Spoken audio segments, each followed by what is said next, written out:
तो दोस्तों स्वागत है आपका। आज हम बात करने वाले हैं एक ऐसी साध्वी के बारे में जिसने अपने कंट्री को छोड़कर इंडिया में आकर बहुत अच्छे तरीके से सनातन धर्म को हासिल किया।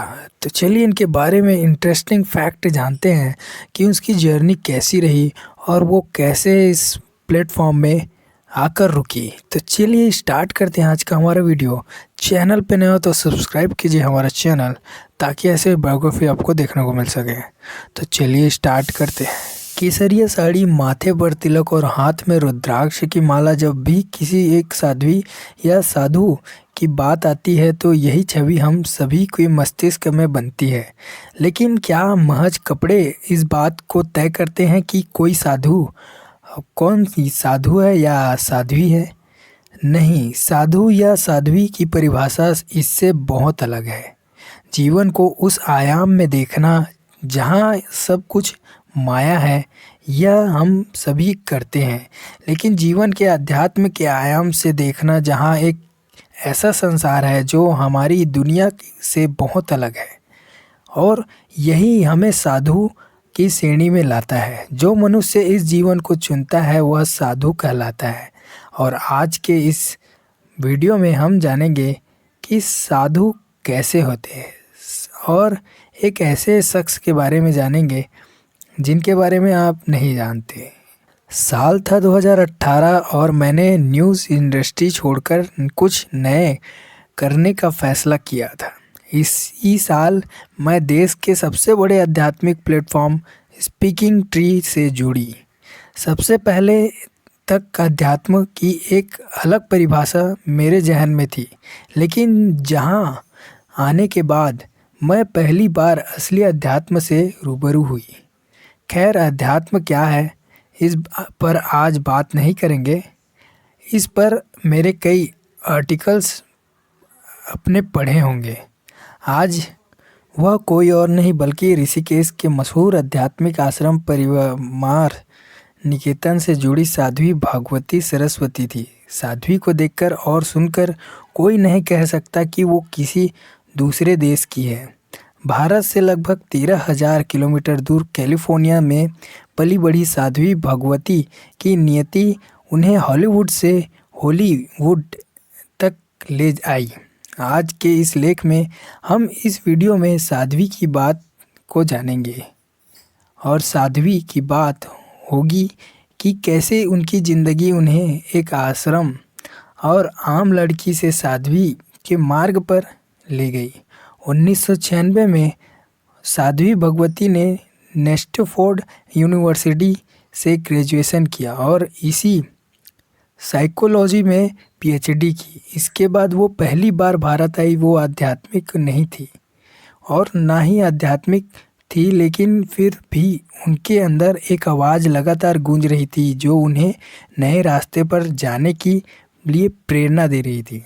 कि पुरानी तस्वीरों को देखो तो लगता है कि इतनी खूबसूरत और ज़िंदगी से भरी लड़की जिसके पास विभिन्न क्षेत्रों में नाम कारनामे के कई मौके थे, उसने अध्यात्म को क्यों चुना? जहाँ तो माया है और ना ही दुनिया वाले के बात, और जिनके पास मोह के हाहाकार अक्सर फंसे जाते हैं। तो फिर साध्वी भगवती ने ये रास्ता क्यों चुना? इसी सवाल का जवाब ढूंढने के लिए मैं साध्वी भगवती से मुलाकात किया। फैसला किया कि 2018 की मुलाकात के बाद साध्वी भगवती जी की कुछ छाप मेरे ऊपर भी पड़ जाए। उस वजह से उन्हें जानने की जिज्ञासा ने मेरे अंदर का जन्म लिया, लेकिन उसे शांत करने का मिला पूरे एक साल बाद, यानी साल 2019 में अक्टूबर के महीना में, और गुलाबी ठंड दिल्ली में दस्तक दी थी। मेरे काम के कारण मैं ऋषिकेश जाकर साध्वी से मिली और नहीं सकती थी, तो यह नियति ने उनके दिल्ली आने का रास्ता साफ कर दिया।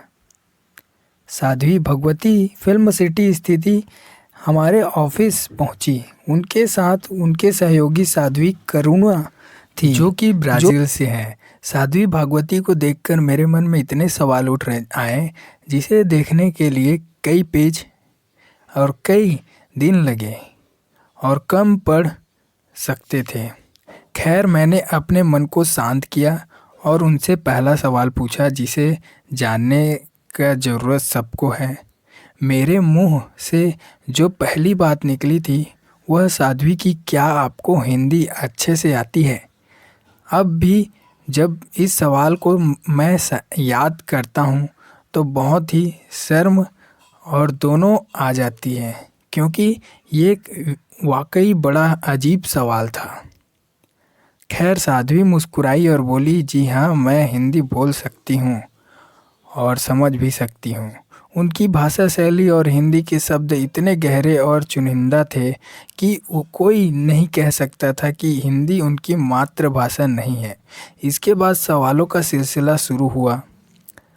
आगे मैंने पूछा कि आखिर ऐसी कौन सी प्रेरणा उन्हें मिली जिसके कारण उन्हें सन्यासी लेना पड़ा।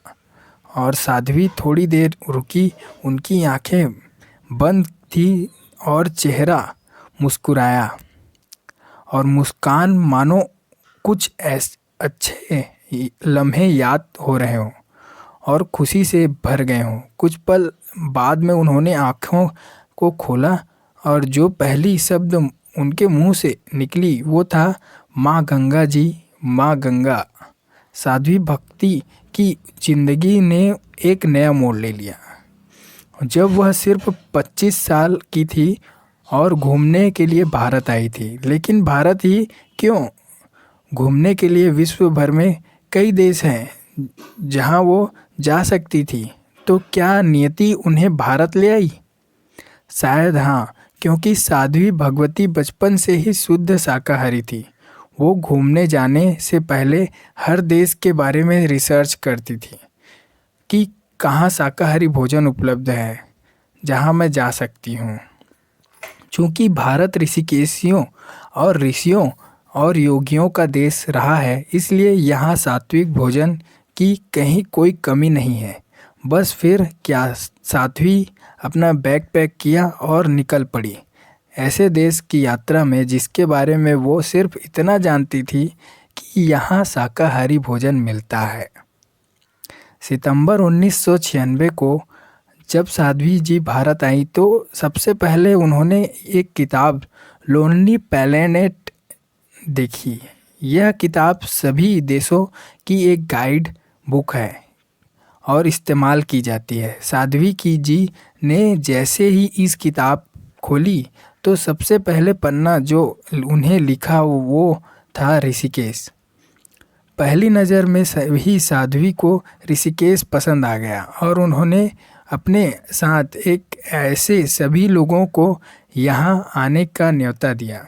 बस यही था साध्वी भगवती के जीवन का वो टर्निंग पॉइंट जहाँ से शुरू होने वाली थी एक साध्वी की यात्रा। ऋषिकेश पहुंचकर साध्वी ने अपने दोस्तों के साथ घूमने निकलने का फैसला किया। साध्वी जी जब ये घटना मुझे बता रही थी तब उनके चेहरे पर जो चमक थी वो वाकई बहुत अलग थी। साध्वी जैसे जैसे ये किस्सा मुझे सुना रही थी वैसे वैसे मेरी आंखों के आगे सारे दृश्य चल रहे थे। कल पर बहती माँ गंगा किनारे एक महसूस और मासूम सी 25 साल की लड़की खड़ी थी। उसके ऊपर खुला आसमान और उसे चारों तरफ से घेरे हुए पहाड़ हैं। प्रकृति का ऐसा विहंगम दृश्य उन्हें अपनी ओर आकर्षित कर रहा था। वो लड़की माँ गंगा को सिर्फ एक सामान्य सी नदी समझकर अपने पैर धोने के लिए यहाँ तक आई थी, लेकिन उसे क्या पता था कि माँ गंगा उसकी जीवन की धारा ही बदलने वाली है। साध्वी बस गंगा में पैर डालने वाली ही थी कि उन्हें अंदर से एक आवाज़ आई। यह पहली बार था जब साध्वी को किसी अलौकिक शक्ति का यूं ही कहे आध्यात्मिक चेतना का एक एहसास हुआ। साध्वी ने फौरन अपने पैर वापस ले लिए और माँ गंगा को प्रणाम करते हुए वहाँ से निकल गई, उन ढेर सारे सवालों के साथ कि अभी अभी उन्हें ये कैसा अनुभव हुआ। अब ये रोज़ का सिलसिला बन गया। साध्वी होटल से निकलती और माँ गंगा के पास जाकर बैठ जाती। तो कभी डुबकी लगाती। इस बात उन्होंने होटल और गंगा तक जाने का एक नया रास्ता ढूंढ लिया था।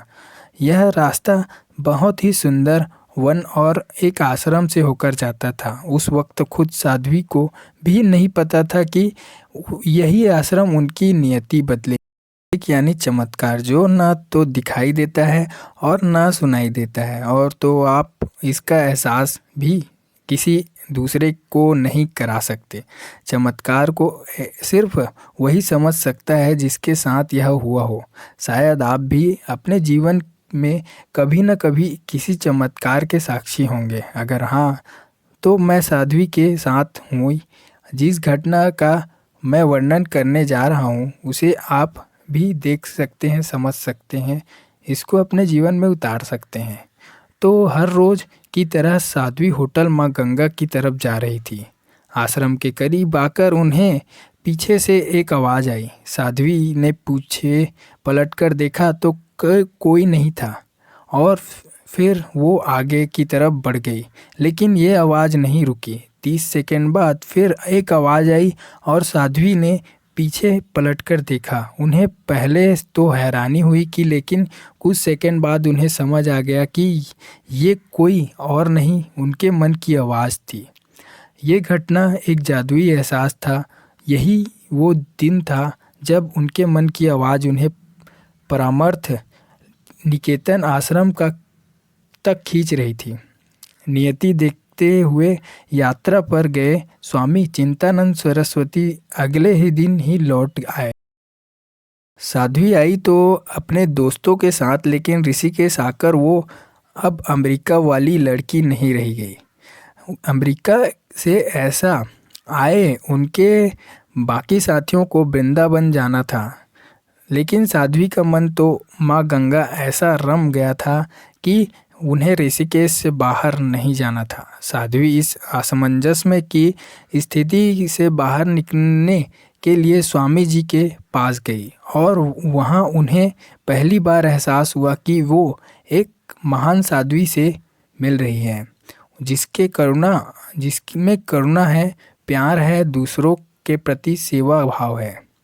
वो इस धर्म संकट में थी कि अमेरिका के साथ दोस्त के साथ आगे बढ़ जाए या यहीं ठहर जाए, लेकिन माँ गंगा भी उन्हें कहाँ जाने देती। वो जैसे ही स्वामी जी के कक्ष में से बाहर निकलकर होटल जाने लगी, उस वक्त उनके साथ फिर कुछ चमत्कारी हुआ। साध्वी का पैर जहाँ था वहीं रह गया, उठा ही नहीं पाई, मानो धरती ने उनके पैर जकड़ लिए हो और कह रही हो कि तुम इस धरती के लिए बनी हो। ऋषिकेशियों और ऋषियों, महात्माओं और योगियों की नगरी। यही मोड़ था और यही अंतिम था, लेकिन आगे और भी हैं, लेकिन आपको मैं नेक्स्ट टॉपिक में बताऊंगा। हमारे चैनल पे नए हो तो सब्सक्राइब कीजिए। और ये थी यात्रा भगवती की, जिसने हॉलीवुड से लेकर बॉलीवुड तक की यात्रा की और ऋषिकेश में जाकर बस गई। तो दोस्तों, आगे जानने के लिए हमारे चैनल को सब्सक्राइब कीजिए और लाइक कीजिए, ताकि ऐसे बायोग्राफी आपको देखने को मिल सके। मिलते हैं नेक्स्ट वीडियो में। आज के लिए धन्यवाद। और